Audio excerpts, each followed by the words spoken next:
Welcome. New contrasting group of people to look at how a discussion with them may somewhat have gone.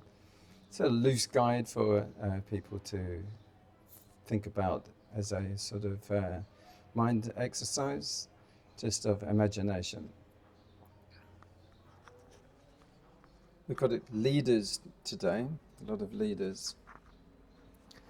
So we'll be starting with, excuse me, Genghis Khan, the Mongol leader, Julius Caesar, Roman Emperor, Thomas More, of British, Benjamin Franklin, American president, Nikki Lauda, racer, Johnny Rotten, punk rocker, Sid Barrett from Pink Floyd, Psychedelic,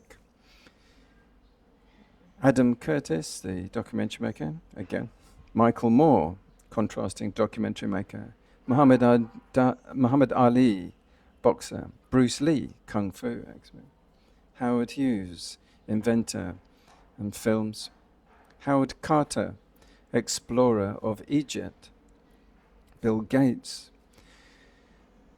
Sir Malcolm Campbell, speed record. So, let's one by one in the corridor. They come through now. They come to the tree to have a talk with the Buddha and compare their ideas and philosophies of their life with these people. We'll begin with Genghis Khan and continue sequentially from there. Genghis Khan versus the Buddha, the conqueror of worlds versus the teacher of inner peace. There was a contrast in power. Genghis Khan, the legendary Mongol conqueror, said, "The greatest happiness is to vanquish your enemies," the Buddha, while recognizing worldly ambitions, taught, "True happiness arises not from conquering others, but from mastering oneself." Quirk and domination. Genghis Khan's empire reshaped history through relentless conquest and strategic vision. The Buddha, while addressing human challenges, guided beings to transcend all domination. Victory over others breeds enmity. Peace arises when the mind lets go of craving and aversion. Imagine Genghis Khan asking, "Can conquest ever bring lasting peace?" The Buddha might reply, "Peace arises not through conquest, but through the cessation of desire and delusion." Attachment to empire. Genghis Khan's identity was tied to his empire and legacy. But the Buddha cautioned, even the mightiest empires fall. Liberation arises when the mind lets go of all clinging. While Genghis Khan sought to rule the world, the Buddha illuminated the path to inner freedom. So to twist, the Buddha might share the Dhammapada, verse 103, which teaches, "Though one may conquer 1,000 times 1,000 men in battle, yet he who conquers himself is the noblest victor." Genghis Khan might ask, can strength exist without conquest? The Buddha could answer, true strength lies in self-mastery, where no conquest is needed. In summary, Genghis Khan's pursuit of power contrasts with the Buddha's teaching of inner peace, showing how wisdom transforms ambition into liberation. Julius Caesar versus the Buddha, the dictator of Rome versus the teacher of liberation. Contrast in ambition. Julius Caesar, the famed Roman leader, said, I came, I saw, I conquered, veni vidi vici. But the Buddha, while recognizing determination, taught conquest over others is fleeting. True victory lies in conquering one's own mind. Quirk and legacy. Caesar's rise to power and reform shaped Rome's history, exemplifying strategic brilliance and ambition. The Buddha, while guiding others, pointed beyond ambition. Ambition seeks to control, but liberation arises when the mind lets go of craving. Imagine Caesar asking, is ambition ever virtuous? The Buddha might reply, ambition binds when clung to. Virtue arises in letting go. Attachment to glory. Caesar's identity was deeply tied to his achievements and legacy. But the Buddha warned, even the greatest glory fades. Peace arises when all clinging to self and fame ceases. While Caesar sought to leave an indelible mark, the Buddha revealed the path beyond all marks of identity. In a sutta twist, the Buddha might share the Sihanada Ayavakasi Sutta, which speaks of the equalities of a righteous ruler, the Dhamma Chakravarti Sutta. Rule with wisdom, compassion, and generosity, free from clinging to power. Caesar might ask, can power serve the greater good? The Buddha could answer, power serves only when wielded with wisdom and then released. In summary, Caesar's ambition contrasts with the Buddha's teaching of non-clinging, showing how true peace arises beyond the pursuit of glory. Thomas More versus the Buddha, the martyr of conscience versus the teacher of liberation. Contrast in principles. Thomas More, the steadfast English statesman, said, I die the king's faithful servant, but God's first.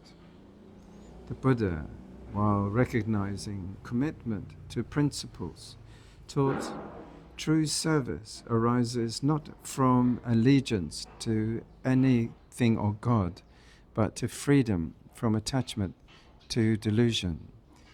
Quirk and integrity. More's life exemplified unwavering dedication to his faith, even unto death. The Buddha, too, upheld truth, but guided beings beyond worldly and divine obligations. Cling not to any view or authority. The mind, free of clinging, knows true liberation. Imagine More asking, does standing for one's faith lead to freedom? The Buddha might reply, faith inspires, but freedom arises when even faith is transcended by wisdom. Attachment to doctrine. More's identity was rooted in his role as a servant of both his monarch and his God. But the Buddha cautioned, even noble roles, when clung to, bind the heart. Liberation arises when all identities are let go. While More stood firm for his beliefs, the Buddha pointed to a path beyond all conditioned convictions. A sutta twist. The Buddha might share the Kalama Sutta, AN 3.65, which encourages the sermon and to freedom from dogma. Do not go by faith or tradition, but see clearly for yourself. More might ask, can loyalty ever be unshackled from suffering? The Buddha could answer, loyalty binds when rooted in clinging. Freedom arises when all views are seen as impermanent.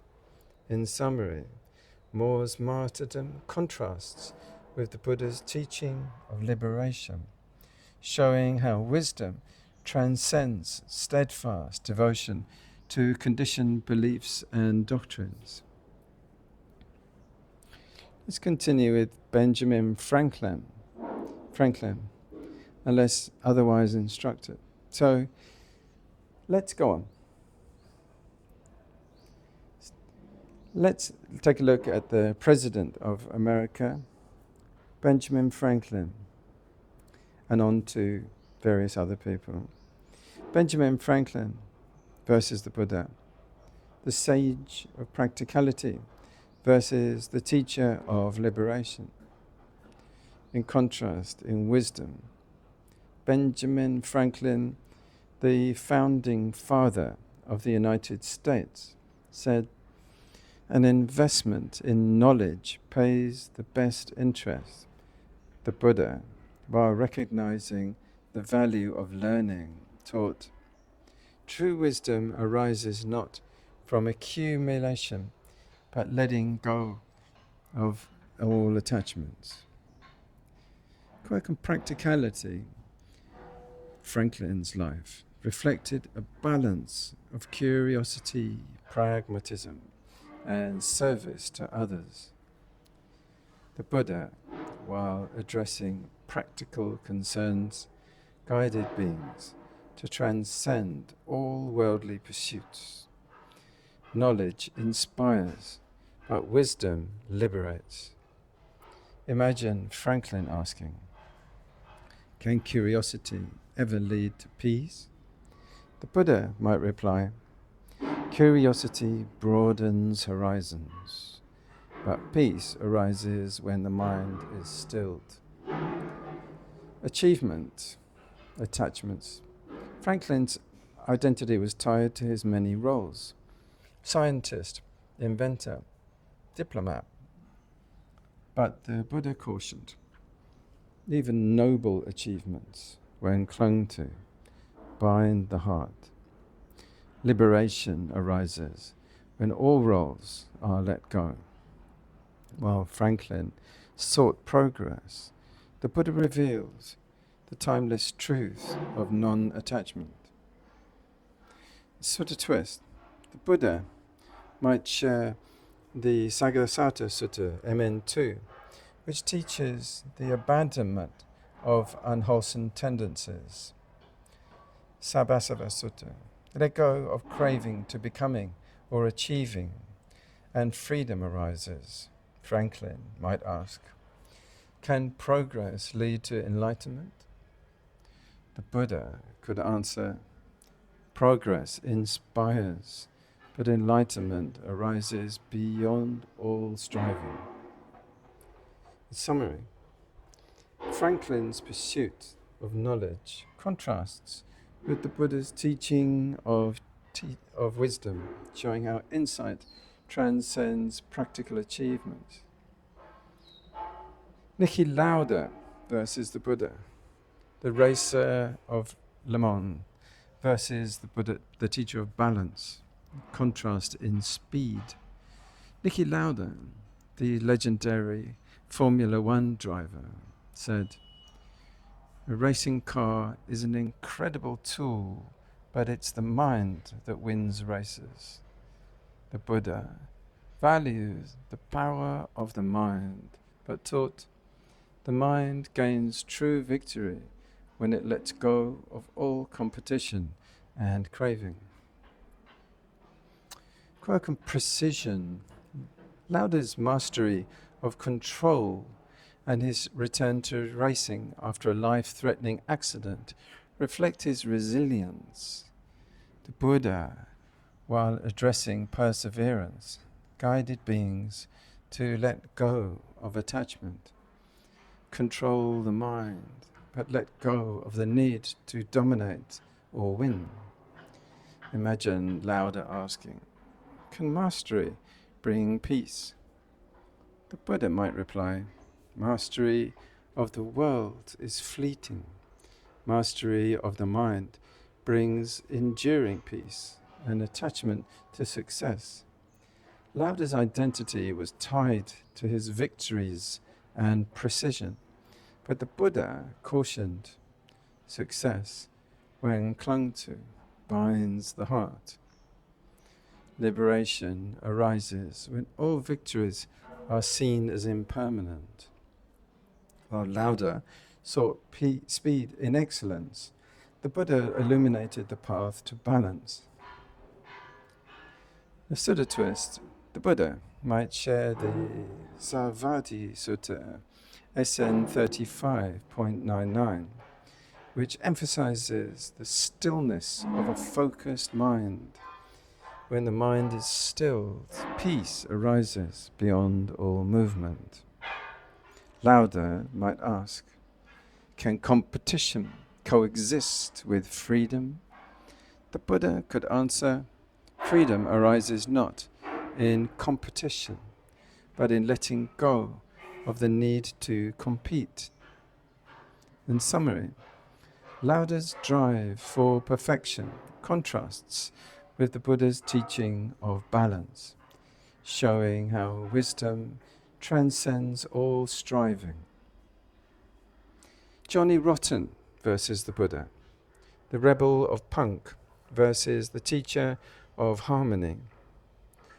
In contrast, in Rebellion, Johnny Rotten, the frontman of the Sex Pistols, said, anger is an energy. The Buddha, while recognizing anger, taught anger, when unguarded, binds the heart.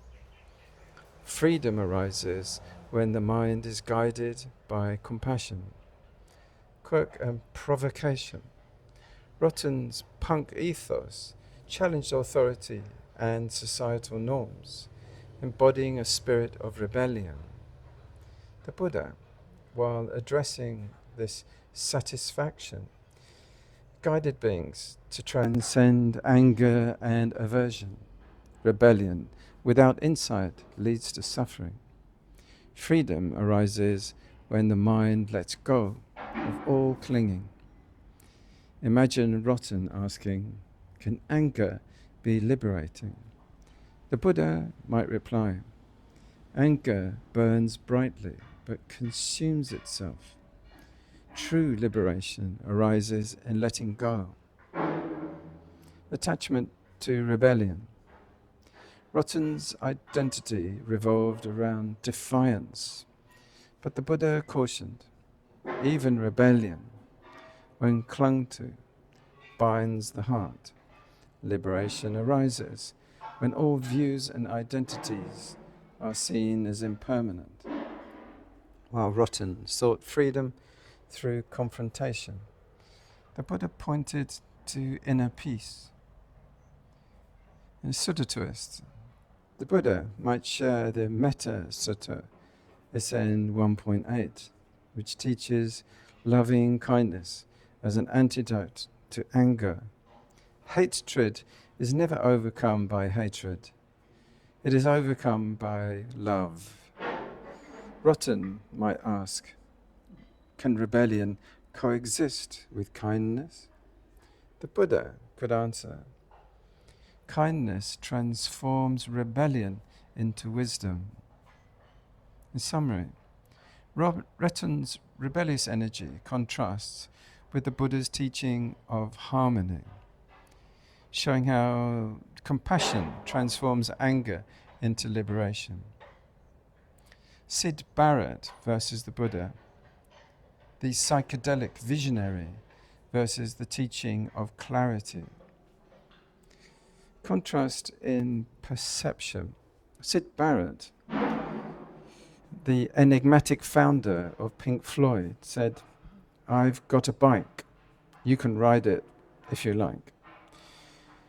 The Buddha, while recognizing creativity, taught the mind that wanders is restless. Peace arises when the mind is brought to stillness. Quirk and Psychedelia. Barrett's music and lifestyle reflected a search for meaning through altered states of consciousness. The Buddha, while addressing perception, guided beings to transcend all mental fabrications. Vision inspires but binds when clung to. Freedom arises in clarity and insight.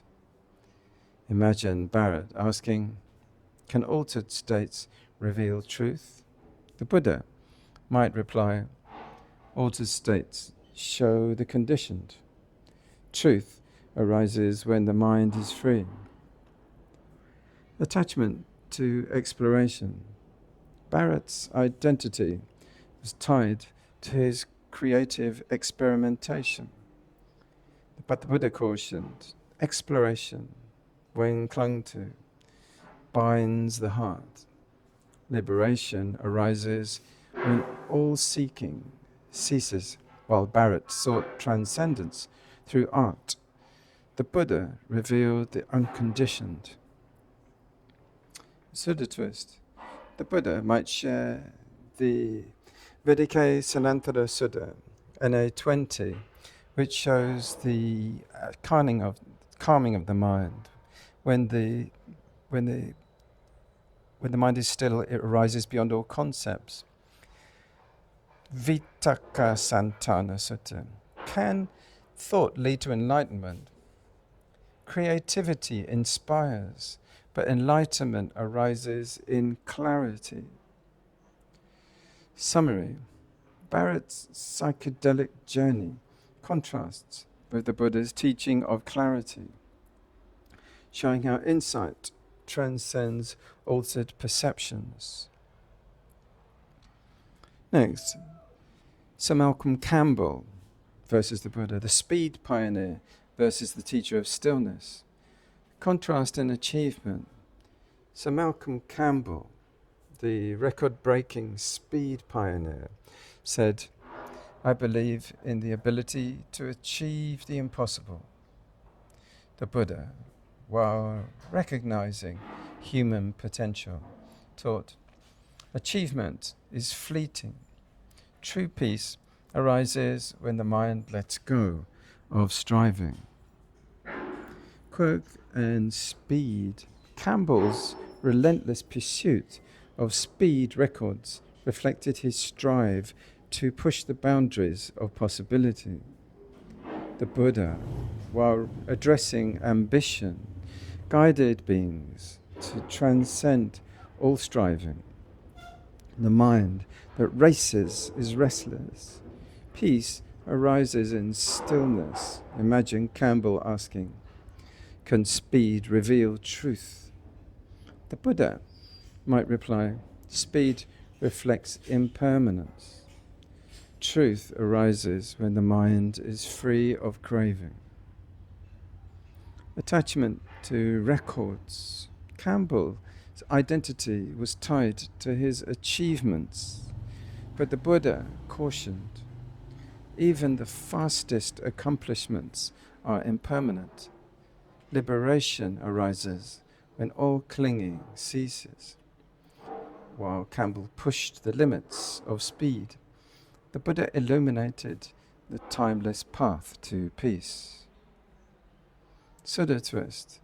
The Buddha might share the Rahuludasa Sutta AN 4.5, which teaches that the end of the world cannot be reached through movement but through insight. The end of all striving lies within this fathom-long body. Campbell might ask, can achievement bring fulfillment? The Buddha could answer, fulfillment arises not in achievement, but in letting go of all striving. Summary.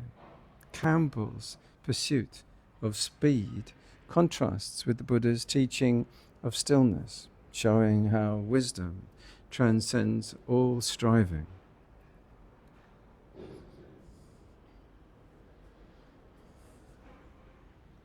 Thank you very much once again. So looking at different aims, different views, different efforts and different actions, different lifestyles and different speech types. Lots of different thoughts and lots of different ideas how people have used their time on earth to try to achieve different versions of greatness and accomplishment. And then in contrast to the Buddha, who's a guide towards nirvana, towards ending of suffering. Take care. May many beings be free from suffering.